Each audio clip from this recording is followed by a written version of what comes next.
Puso Panay Consumers Alliance, ginakabig makaalarma ang desisyon ng Supreme Court sa franchise expansion ng More Power. Apang isa ka advocate sa power industry nagapati nga pabor ini sa mga konsumidor.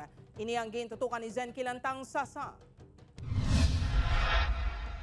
Ginakabig sang Panay Consumers Alliance nga makaalarma para sa power industry ang pagdismiss sang Supreme Court anbang sang petisyon sang Iloilo Electric Cooperative 1, 2 kag 3 nga naga-challenge sa validity sang Republic Act 11918.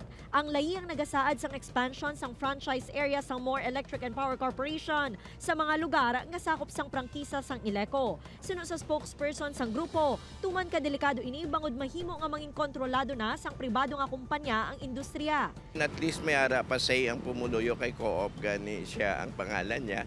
At the same time may control pa nga itong gobyerno sa subong na-threaten na siya nga mauyatan sa isa ka pribado nga negosyo. Ginalantaw sang grupo nga sa tion nga makasulod na ang More Power sa franchise area sa mga electric cooperative. Sa ulihi, posible maputo ini kag magapadulong sa monopoliya sang power industry.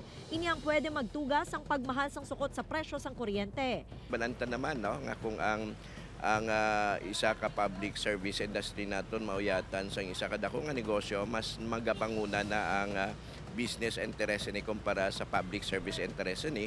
Apang suno sa ana Executive Director sang iConsumidor, ang expansion sang franchise area sang More Power sa Iloilo ang magabukas sang madamo ang kompetisyon sa industriya sang kuryente.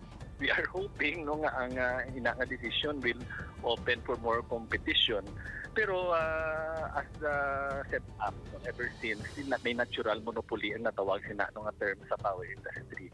So hindi man siguro subong siguro it will be a precedent kaglang taon siguro sang mga konsumidor naton no kay ginhatagan na sila sang open choice or leeway to choose between kung diin sila gusto no nga mag-subscribe.